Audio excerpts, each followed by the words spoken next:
Welcome to the Curious Builder podcast. I'm Mark Williams, your host. Before we get started, we are 4 weeks away from our first Sauna Camp in Minnesota.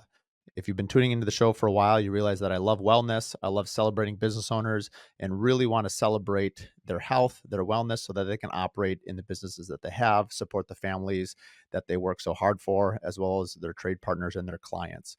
And with that in mind, we are going to have a half-day retreat at Lake Minnewaska in Minnesota on January 24th from 1 o'clock to 5 o'clock. Dr. Mel Krug is going to lead 60 people through somatic breath work in the lodge. Then we'll go down into the water. You're going to cold dip anywhere from 10 seconds to 3 minutes. Then you'll go into the sauna and then rinse and repeat. At the end, we're going to have a Mediterranean wood-fire grill meal together as a community, and that's it. So if this is something that you want to do to kick off 25, center your New Year's resolutions around some new objectives, new communities, and challenge yourself, Sauna Camp is for you. All the details can be found at curiousbuilderpodcast.com.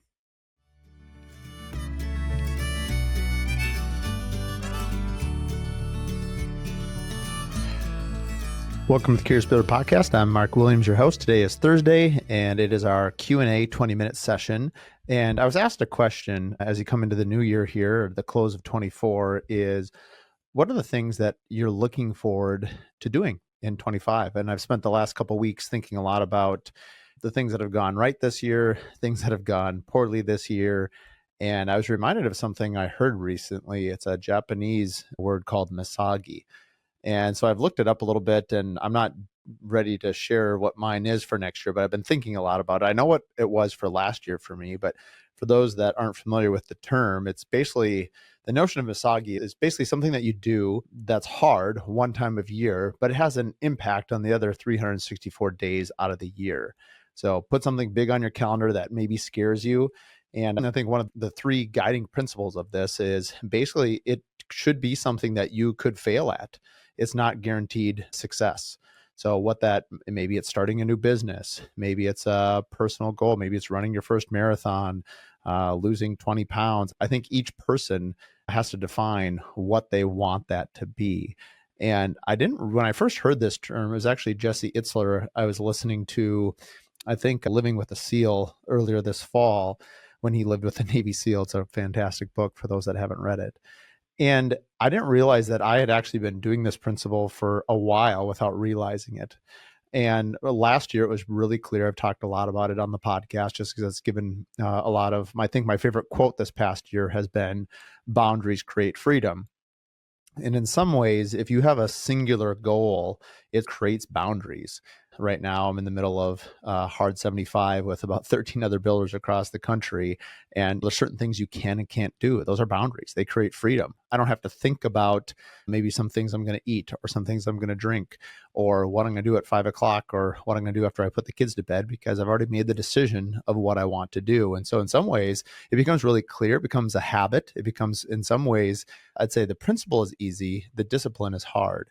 And I have personally found a lot of enjoyment in that, as well as a lot of focus. It allows me, by focusing there, it helps me focus a lot more at work. It helps me focus and understand things that are the most important in my life, whether it's family, being present in the moment. And it doesn't mean that I don't fail at those things, but I think it allows me to practice discipline in one singular thing. And so last year for me, it was the 50 miler. I trained for a ultra marathon. All my neighbors and a lot of the guys that I hang out with have all done the 100, the Ironmans and all that kind of stuff. So I was the new kid on the block, and I felt if I'm going to fit in with these guys, I got to commit. And so I learned a lot from that. And I didn't realize that it was really focusing on that one goal for 6 months that shaped really the most of my year. And I'll look back on 2024 about that. And so it's interesting. We're going to shut down over the holidays. I'm going to take a family vacation and just spend some time thinking about next year. And I've mentioned this previously on a different podcast that a good friend of mine basically wrote down the 40 things that informed his life to the time he was 40. And then he wanted to write 40 more. And I'm going to do that kind of with in mind. And I wonder if looking back, if we find a lot of Misogis in our life that we're not aware of.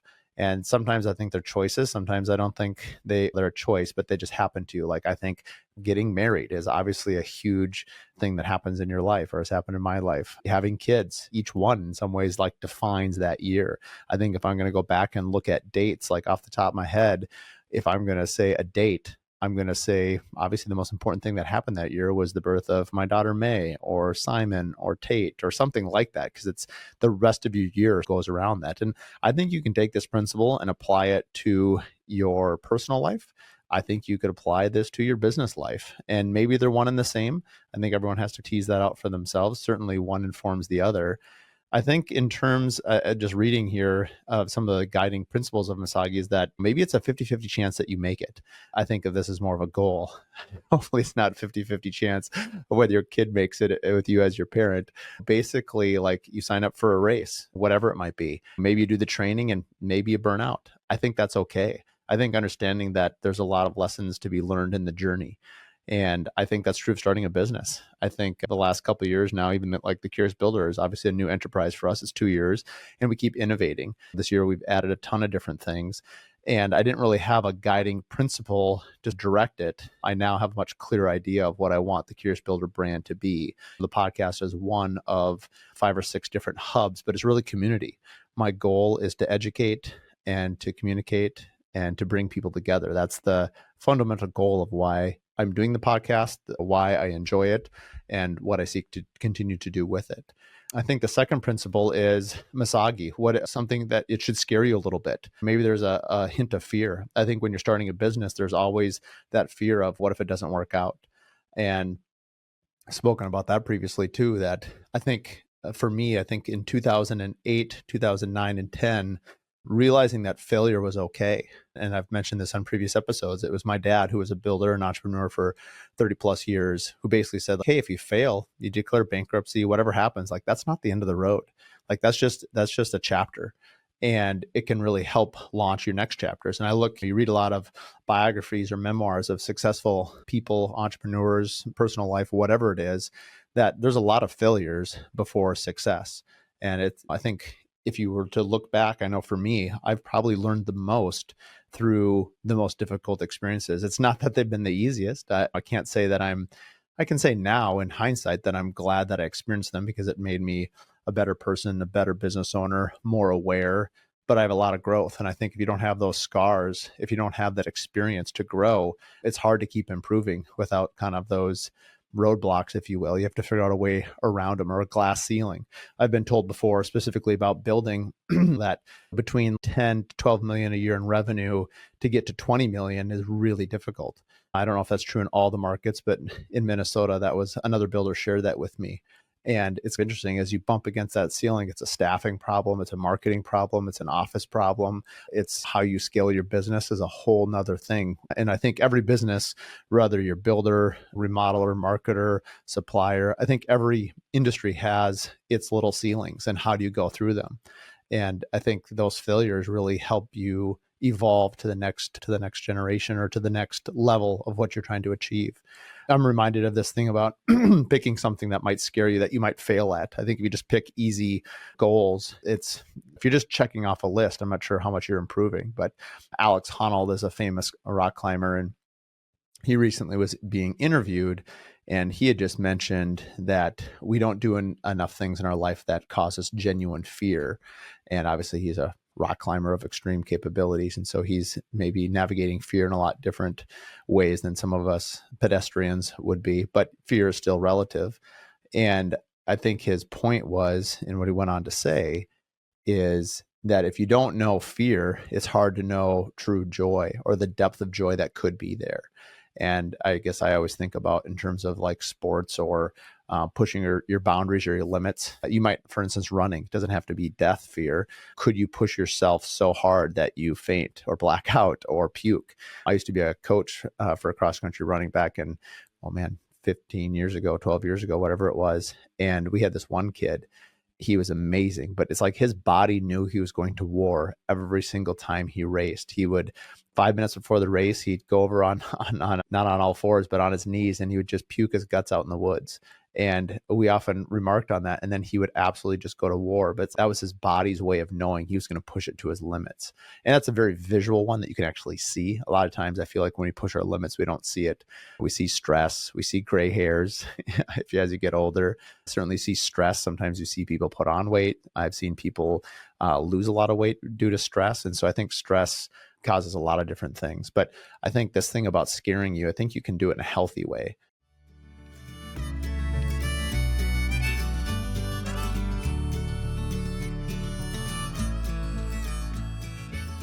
Lake Society magazine is Minneapolis' premier target market boutique lifestyle and design publication. It embodies the unique lifestyles and design of the Minneapolis City Lakes neighborhoods. From Lake of the Isles to Lake Harriet, it showcases the best in local design projects by both premier builders, architects, and interior designers in this area.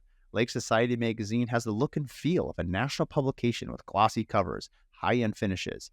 It's mailed directly to upper bracket single-family homeowners in the City Lakes area, and it's the perfect local coffee tabletop publication. Subscriptions can also be available through the website lakesocietymagazine.com. Additionally, publisher and founder Karen Steckel has over 27 years in the local magazine publishing industry and has a passion for high-end photography and quality graphics.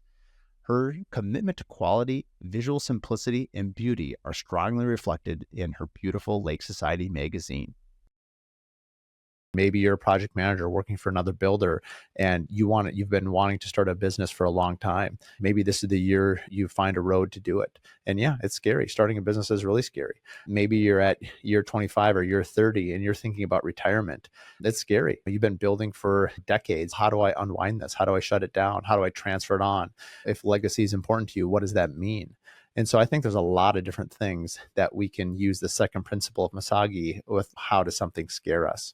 And I'm excited to think about that. I have a pretty good idea of what I want mine to be, but I'm still teasing out what I want it to be. So I'm not going to share it just yet. And then the third one is interesting. Misogi is just for you. It's not for anyone else. So the whole thing here is to improve yourself. Maybe it's you're working on yourself. You hear that a lot. He needs to do some work on himself. And I think as we look in the mirror every day, change is slow. But when we meet people, maybe people only see us a couple times a year. And to them, they're like, wow, a lot has changed in that person's life. But they don't know the hard work or lack of work that was happening in their life. And I feel like if you don't take control of the things that you want to take control of, I feel like life will do it for you. I think it's a little bit like akin to, is the tail wagging the dog or is the dog wagging the tail? I think either way, something's going to get wagged, but I think it'd be better if you were the dog wagging your own tail versus the other way around. And so I like this. I think you can, sometimes sharing a goal is important. I think there's some camaraderie in it, depending on what the goal is. Sometimes they're deeply personal. I know some people, it's not my story to share, but they've wanted to do some things in their own personal life. And they confided in me as a person, as a business owner, and someone that they cared deeply for, and just said, this is something I really need to work on. And as their friend and someone that cares deeply for them, like, I want to do what I can to support them. But it's not my story to share. And I don't think this person even wants to share it. I think it's just for them. And I think that's really cool about picking something that's self-improvement, whatever that might be. Just because we have Sauna Camp coming up here at the end of January, just thinking a lot about the wellness space. And this morning I was just taking the kids to school, and I was just thinking, my daughter is almost 9 and they're healthy. We get to spend a lot of time together. And like any entrepreneur, you're struggling, you're juggling 87 balls, your personal life, your personal health, things that you want to do as a person, things you want to do as a business, things you want to do as a husband, things you want to do as a friend, things you want to do as a parent. And there's just never enough time, and it's hard to balance all those things. And I certainly would not consider myself even remotely competent in all those areas. But it just caused me to be reflective. And I was just thankful for how healthy we are. And that none of that is promised tomorrow. And I often, when I drop off the kids at school, we'll pray together in the car before they go into school. Any things in the paper, like a school shooting and things like that, seem so far beyond out of your control. And as a thankful parent, like, I just want to be thankful for the time that I have with my kids, with my family, with the people that I work with, people I care about. Life is too short. And so I think those are the types of things that are really going to affect the Misogi goal that I have for this year.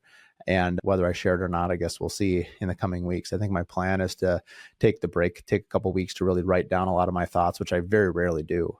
I tend to think about them out loud. I talk to them with close friends and family to figure out what it is that I want. But I feel like you can have little mini ones too. Right now, we're doing this mini 75-day one. And so it's, I think, practicing small, disciplined goals that you can see a result in, whether it's like you're practicing discipline, whether you're practicing wellness, whether you're practicing a short-term goal. It'll be interesting to see as you habit stack some of these things. And anyway, I'd love to hear some of people's, what their goals are for the year, however they want to convey them. If they want to drop us a message on Instagram, we'll post these videos obviously on LinkedIn as well. But I'd love to hear what people's goals are for 25, or even reflecting on some of the ones that they didn't even know they had for 24. I think it's just really important to just take a minute over the next week or two and just reflect on the things that, have really defined you, or things that you would like to define yourself. And I was thinking about, what does the future hold? I think a lot of it maybe just as an age thing, or you hit a timeout. I think this birthday really hit me hard, not my personal one, but my friends. And just, I feel like my mind keeps drifting back towards being thankful for the 44 things that have happened to me, if you will, if I'm going to pick one a year, which is hard to do, up into this year. And then what would be the next 44 if you're lucky enough to live to be 88? It's on, who knows how long you'll live. But basically just being very mindful of that. And I think time is short, and things like weddings and births and funerals and all these things can really shape us on the goals that we want. And I think being mindful and intentional, and I think even by me talking about it in this way, it's going to help me to be more mindful of what I want. Because so often you start Monday, I write down the list of all the things I want to do that week, and before you know it, it's Friday afternoon, and you've done, if you're like me, you've probably done 50 things that were not on your list, and there's still a lot of things on your list. And it's just, there just never seems to be enough time. But I think if you stop and reflect, that I think we accomplish more than we think we do. And so I think it's okay to give yourself some credit. And I think that's one of the key things about setting boundaries. I think setting boundaries with yourself and realizing that you are good enough. You have done a good job. You've tried hard, and it doesn't mean that we can't try harder tomorrow, or that we can't be better tomorrow, I should say. Because I think effort is effort. You can try really hard in a bad way and not make any progress. And you could have mediocre effort in a really great direction and make a lot of progress. And how great would it be if you had a lot of effort and really great direction, clear messaging, clear focus, clear goals? You can accomplish a lot. And I think that's a point of this whole Misogi, call it a challenge, call it whatever you want, but really more of a principle that it could bring peace and order to your year, and that you could organize a lot of things around it. And I think this kind of shows up in a lot of other principles. You'll hear a lot of people, well, they'll say New Year's resolutions, and they'll list 5, 6, 7, 8 things. And I know I'm super guilty of this, where I want to fix 5 things. I want to start 5 companies. I want to do 20 goals. And you always think you're the exception to the rule. I'm sure I know I would be far better off picking one thing and letting that be my one focus. And I think the hard part, of course, is there's a lot of other calls on our time in our life. It's not like last year for me. It's not like I couldn't be a dad, or couldn't be a parent, or couldn't run a business, because my one of my main goals last year was running this ultra marathon. That would be a pretty silly life for me personally, to just have that be the only thing I focused on. Like, that's not sustainable. So I think there's other things in your life that obviously still have to happen besides this one goal, but I think they do show up in other ways. And so anyway, I would just encourage everyone to spend some time thinking about this over the holidays. And I know I'm looking forward to it. And have a great Thursday. We're excited to announce that the Curious Builder collectives are going into 3 other states. For those not familiar with what the collective is, it lives between what the Contractor Coalition is and a Builder 20 group. What we do in each state is we have a group of 25 to 30 builders that get in a room, and you break up into groups of 9. You spend 45 minutes talking about a set topic, whether it's branding, marketing, contracts, whatever that set topic is for that day. And then you talk for 45 minutes, you get up, you mix up the groups, and you do it again, and you're out of there. You'll be out in under 3 hours. We're going to be going to Phoenix, Arizona. Brad Levitt is going to be leading a Curious Collective in Phoenix, Arizona. We are going to San Antonio. We've got David and Angela Penske from Penske Homes leading a group down there. And we have Brad Robinson and Vince Longo in Atlanta, Georgia, also leading a collective, as well as obviously me in Minnesota as well for our 2nd annual collective. So if you're interested in collaborating with other builders, if you really want to dive deep on your business in a person-to-person relationship, ask a lot of questions, the collectives are for you. We also have in Minnesota an Interior Design Collective, as well as the Architect Collective. Check out the events page at thecuriousbuilderpodcast.com. Thanks for tuning in to the Curious Builder podcast. If you like this episode, do us a favor, share it with 3 other business owners. The best way that we can spread what we're doing is by word of mouth, and with your help, we can continue to help other curious builders expand their business. Please share it with your friends, like and review online, and thanks again for tuning in.